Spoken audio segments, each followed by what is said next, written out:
আগামী নির্বাচনে আওয়ামী লীগ অংশগ্রহণ করতে পারবে না এমন মন্তব্য করেছেন নির্বাচন কমিশনার মোহাম্মদ আনোয়ারুল ইসলাম সরকার। তিনি বলেন, আইনগতভাবে আওয়ামী লীগের কার্যক্রম স্থগিত রয়েছে।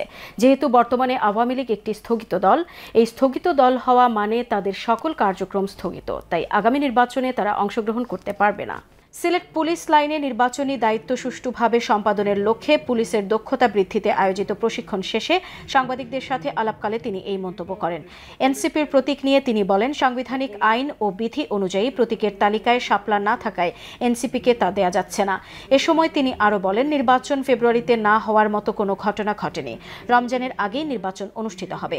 পিআর এর নির্বাচন নিয়ে তিনি বলেন, যেহেতু পিআর নির্বাচন হবে কি হবে না তা রাজনৈতিক বিষয়, তাই রাজনীতিবিদরা সিদ্ধান্ত নেবেন। এই বিষয় নিয়ে তিনি কোনো মন্তব্য করেননি।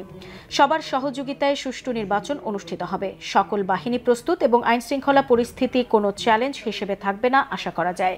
জানিয়ে তিনি বলেন, অতীতের মতো নির্বাচন হওয়ার কোনো সুযোগ নেই। পাশাপাশি বিতর্কিত কেউ আগামী নির্বাচনে দায়িত্বে থাকতে পারবেন না বলেও জানান তিনি। তবে নির্বাচন পদ্ধতি একটি রাজনৈতিক বিষয়, তাই এই বিষয় নিয়ে কোনো মন্তব্য করেননি নির্বাচন কমিশনার।